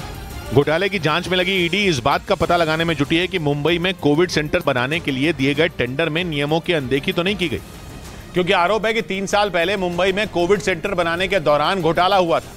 बीजेपी ने आरोप लगाया था कि उद्धव ठाकरे सरकार ने तब नियमों की अनदेखी करके फर्जी दस्तावेज के जरिए एक ऐसी कंपनी को कोविड सेंटर बनाने का टेंडर दे दिया जिसे मेडिकल के क्षेत्र में काम करने का अनुभव ही नहीं था। अब इस मामले की जांच कर रही ईडी ने उद्धव ठाकरे के करीबियों पर शिकंजा कसना शुरू कर दिया। ईडी ने उद्धव गुट के नेताओं के साथ ही एक आईएएस अधिकारी के घर पर भी छापा मारा, क्योंकि पिछले साल कोविड सेंटर स्कैम मामले में लाइफलाइन हॉस्पिटल मैनेजमेंट सर्विसेज के 4 हिस्सेदारों के खिलाफ एफआईआर दर्ज हुई थी। उसी के आधार पर ईडी ने उद्धव ठाकरे के करीबी सुजीत पाटकर और आदित्य ठाकरे के करीबी सूरज चौहान के घर छापेमारी की। आरोप है कि 2020 में उद्धव ठाकरे सरकार ने फर्जी दस्तावेजों के आधार पर लाइफलाइन हॉस्पिटल मैनेजमेंट सर्विसेज को कोविड सेंटर बनाने का ठेका दिया था, जबकि कंपनी के पास किसी भी तरह का मेडिकल सर्विस देने का अनुभव नहीं था। जिसकी जांच कर रही ईडी ने उद्धव गुट के सुजीत पाटकर और सूरज चौहान के साथ आईएएस अधिकारी संजीव जायसवाल के घर पर भी छापा मारा। उधर नेटो ने ऐलान कर दिया कि अगर यूरोप के देश सर्बिया और कोसोवो में जारी हिंसा भीषण हुई तो उसकी सेना वहां मोर्चा संभाल लेगी। कोसोवो पहले सर्बिया का ही हिस्सा था, लेकिन 2008 में उसने अपनी आजादी का ऐलान कर दिया था। मगर कोसोवो में रहने वाले सर्ब समुदाय के लोग सर्बिया को ही अपना देश मानते हैं। यही वजह है कि वहां आए दिन बवाल होता रहता है। और कुछ दिन पहले तो वहां मौजूद नेटो के कुछ सैनिकों को भी प्रदर्शनकारियों ने निशाने पर ले लिया था, जिसके बाद नेटो ने यह ऐलान कर दिया कि अगर कोसोवो में हालात और बिगड़े तो उसकी सेना वहां एक्शन में आ जाएगी। कोसोवो में यह बवाल तब शुरू हुआ था जब सर्बिया के लोगों ने वहां के मेयर के चुनाव पर सवाल खड़े किए थे, जिसके बाद वहां मचे हिंसक बवाल ने थमने का नाम ही नहीं लिया। यही वजह है कि नेटो ने ऐलान कर दिया कि अगर वहां दंगे बंद ना हुए तो नेटो वहां अपनी टुकड़ियां भेज देगा। हालांकि पहले से ही कोसोवो में नेटो के करीब 4000 सैनिक तैनात हैं। इस बीच खबर है कि चीन ने म्यांमार के कोको द्वीप पर जासूसी अड्डे तैयार कर लिए। खुफिया सूत्रों ने दावा किया कि वो इनका इस्तेमाल भारत के खिलाफ जासूसी में करने वाला है। चीन की इस हरकत का पर्दाफाश कोको द्वीप से आई सैटेलाइट तस्वीरों से हुआ, जिसमें साफ नजर आया कि चीन ने वहां रनवे, सैन्य ठिकाने और निगरानी स्टेशन बना लिए, जिनकी मदद से वो आसानी से किसी की भी जासूसी कर सकेगा। म्यांमार का कोको द्वीप भारत के अंडमान निकोबार द्वीप समूह से करीब 50 किलोमीटर दूर है और सैनिक शासन वाले म्यांमार की मदद से चीन ने वहां जासूसी अड्डा तैयार कर लिया, जिसकी फिराक में वो लंबे वक्त से था और म्यांमार में उसकी मंशा तख्ता पलट की पूरी भी हो गई। हालांकि भारत सरकार ने म्यांमार सरकार से इस पर आपत्ति जताई। भारत की चिंता इस बात पर है कि चीन यहां से न सिर्फ पनडुब्बियों की आवाजाही की जासूसी कर सकेगा, बल्कि भारत की मिसाइलों की निगरानी की आशंका भी बनी रहेगी। इधर दिल्ली में ड्रग्स तस्करों पर नकेल कसने के लिए उपराज्यपाल के निर्देश पर एमसीडी ने 25 संपत्तियों को सील कर दिया। आरोप है कि जिन इमारतों को सील किया गया वहां से ड्रग्स तस्करी होती थी। 27 अप्रैल को उपराज्यपाल ने एक बैठक के दौरान अधिकारियों को ड्रग्स तस्करों पर लगाम लगाने और उनकी संपत्तियों को सील करने का आदेश दिया था, जिसके बाद दिल्ली से ड्रग्स तस्करों को जड़ से उखाड़ फेंकने के लिए अभियान शुरू किया गया। उपराज्यपाल विनय कुमार सक्सेना के निर्देश पर दिल्ली पुलिस ने शहर में मौजूद उन 25 संपत्तियों की पहचान की जहां से ड्रग्स का कारोबार चल रहा था। बाद में पुलिस की सिफारिश पर दिल्ली नगर निगम ने उन संपत्तियों को सील कर दिया। उपराज्यपाल दफ्तर की तरफ से जो निर्देश दिए गए उसके मुताबिक पूरी दिल्ली में 25 प्रॉपर्टी को सील किया गया। एमसीडी ने जिन 25 प्रॉपर्टियों को सील किया उनमें 24 रिहायशी इमारतें हैं। आरोप है कि ड्रग्स तस्कर लंबे समय से इन रिहायशी इमारतों का इस्तेमाल कर रहे थे ताकि उन पर किसी को कोई शक न हो। ड्रग्स कारोबार में इस्तेमाल होने वाली इन इमारतों को गिराने की भी कार्रवाई हो सकती है। इस बीच फोन कर प्रधानमंत्री नरेंद्र मोदी को जान से मारने की धमकी देने वाले आरोपी का पता चल गया। पुलिस के मुताबिक आरोपी दिल्ली के मोदी नगर इलाके का रहने वाला है। पुलिस के मुताबिक उसने प्रधानमंत्री मोदी और गृह मंत्री अमित शाह के साथ ही बिहार के मुख्यमंत्री नीतीश कुमार को भी जान से मारने की धमकी दी। लेकिन धमकी वाले फोन कॉल के बाद पुलिस तुरंत एक्शन में आ गई, जिसके बाद उस आरोपी के मोबाइल नंबर के जरिए उसकी तलाश शुरू की गई और कुछ ही घंटे में पुलिस दिल्ली के मादीपुर इलाके में आरोपी के घर पहुंच गई। हालांकि वो वहां नहीं मिला, लेकिन पुलिस ने उसके बेटे से पूछताछ की, जिसमें पता चला कि आरोपी ने सुबह के वक्त शराब पी रखी थी। पुलिस के मुताबिक आरोपी ने फोन कर प्रधानमंत्री नरेंद्र मोदी और गृह मंत्री अमित शाह के साथ ही बिहार के मुख्यमंत्री नीतीश कुमार को जान से मारने की धमकी दी। साथ ही उसने 2 करोड़ रुपयों की भी मांग की। पुलिस ने आरोपी के बेटे से पूछताछ कर उसकी तलाश तेज कर दी। इधर उत्तर प्रदेश के श्रावस्ती में बदमाशों में पुलिस का खौफ देखने को मिला। वहां 2 बदमाश गले में तख्ती लटकाकर थाने में सरेंडर करने पहुंच गए। क्योंकि बदमाशों को एनकाउंटर का डर सता रहा था, दोनों बदमाश गले में तख्ती लटकाकर पुलिस स्टेशन पहुंचे। सरेंडर के दौरान दोनों बदमाश काफी डरे हुए दिखाई पड़े। वो जिस तख्ती को गले में लटकाए हुए थे उस पर साफ लिखा था कि गोली मत मारो, जिसके बाद पुलिस ने दोनों बदमाशों को गिरफ्तार कर लिया। पुलिस के मुताबिक सरेंडर करने वाले दोनों बदमाश बीजेपी के एक नेता की हत्या के मामले में आरोपी हैं। एक हफ्ते पहले वहां भारतीय जनता युवा मोर्चा के जिला उपाध्यक्ष की हत्या कर दी गई थी, जिसमें पुलिस ने 9 लोगों को आरोपी बनाया था। लेकिन अब उनमें 2 आरोपियों ने पुलिस के आगे सरेंडर करने में ही अपनी भलाई समझी। इस बीच पश्चिमी मीडिया ने दावा किया कि अमेरिका यूक्रेन को हाइमार्स से भी 4 गुना खतरनाक हथियार देने की तैयारी में जुट गया, जो करीब 300 किलोमीटर दूर मौजूद दुश्मन को भी तबाह कर सकता है।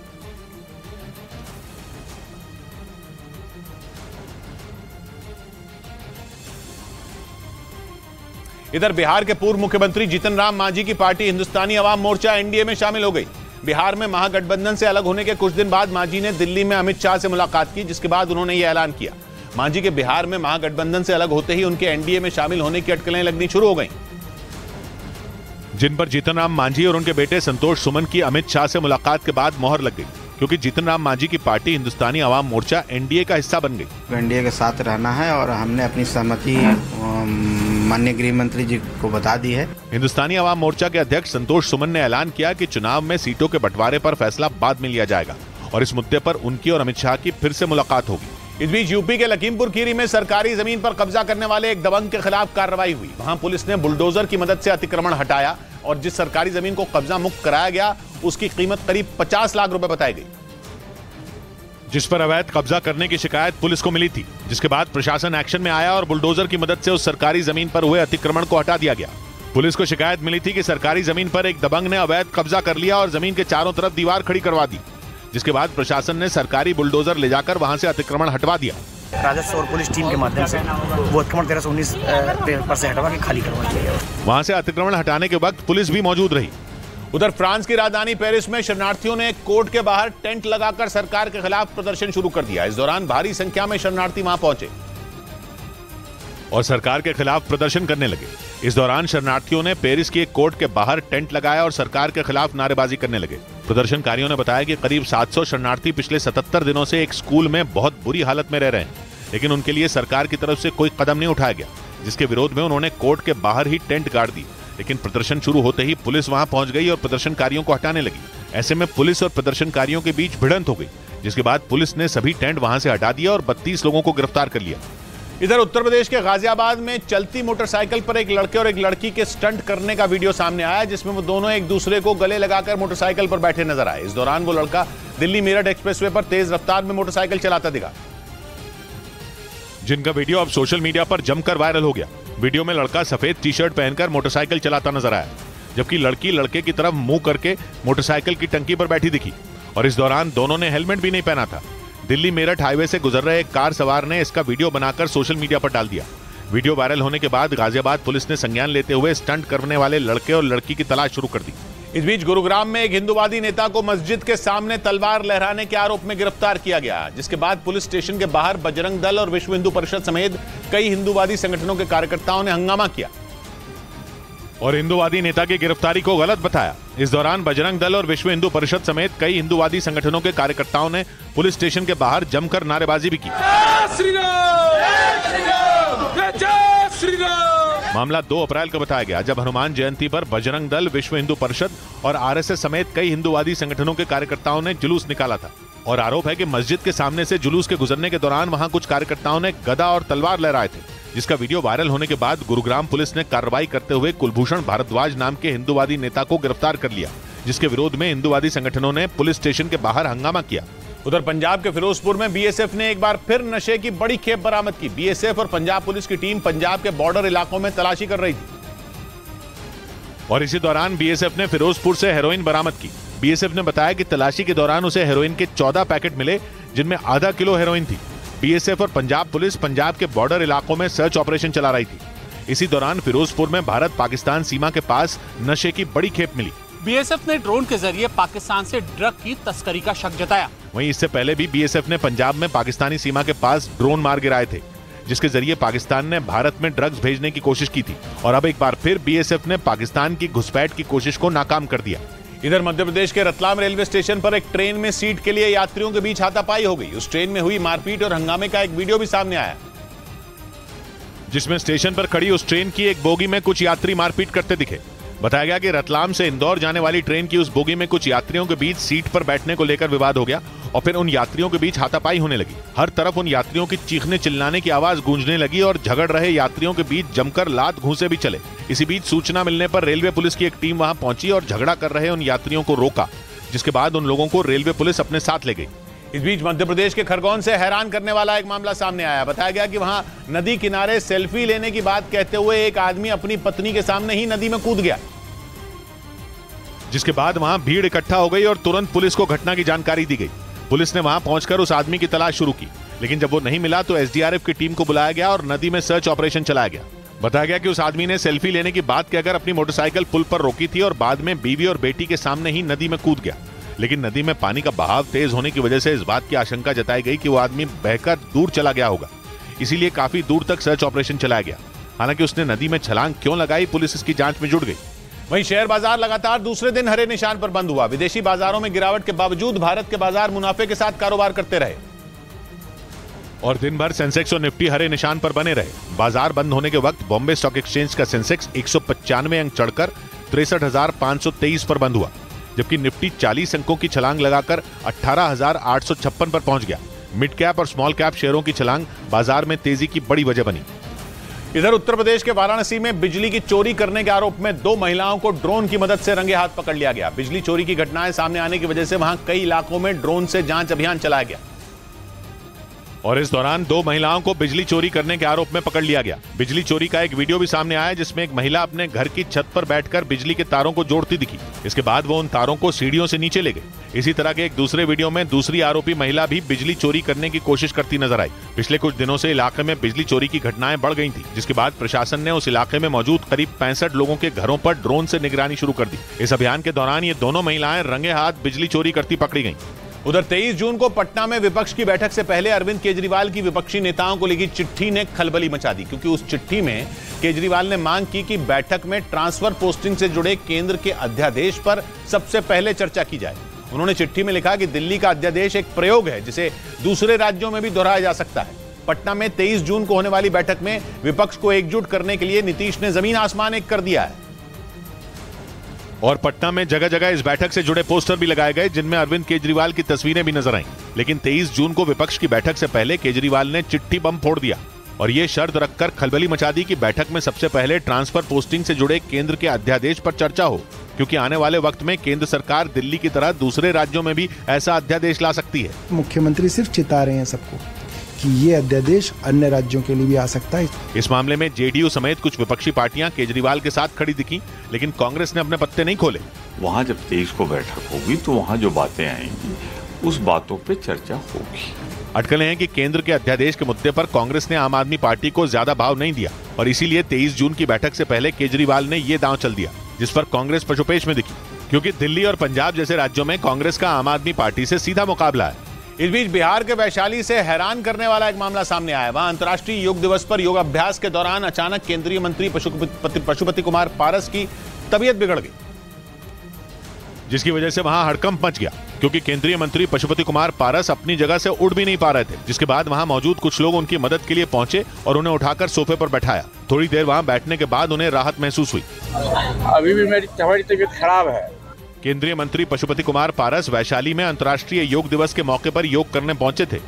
इधर दिल्ली के मंडावली इलाके में एक बुजुर्ग महिला की हत्या से हड़कंप मच गया। आरोप है कि वहां एक रेहड़ी वाले की 72 साल की उस बुजुर्ग महिला से बहस हुई, जिसके बाद उसने अपने दोस्तों के साथ मिलकर धारदार हथियार से उनकी हत्या कर दी, और वो भी सड़क के बीचों बीच, जिससे वहां अफरा तफरी मच गई। पुलिस के मुताबिक 72 साल की सुधा गुप्ता नाम की महिला मंडावली इलाके से अपने स्कूटर से गुजर रही थी, तभी पीछे से आए कुछ बदमाशों ने उन्हें निशाने पर ले लिया। पुलिस के मुताबिक उन बदमाशों ने सुधा गुप्ता के कंधे और गर्दन पर बर्फ तोड़ने वाले औजार से कई वार किए, जिससे वो बुरी तरह घायल हो गई। आशंका जताई गई कि वो बदमाश कई दिनों से हत्या की प्लानिंग में जुटे थे। हमलावर बदमाश सिर्फ इस चीज का इंतजार कर रहे थे ताकि वो इस कैमरे के अंदर ना पाए, इस कैमरे के अंदर ना पाए। दिन दहाड़े हुए इस जानलेवा हमले के बाद उन्हें किसी तरह अस्पताल पहुंचाया गया, जहां इलाज के दौरान उनकी मौत हो गई। हालांकि पुलिस ने इस मामले में आसपास लगे सीसीटीवी कैमरों की फुटेज खंगालनी शुरू कर दी।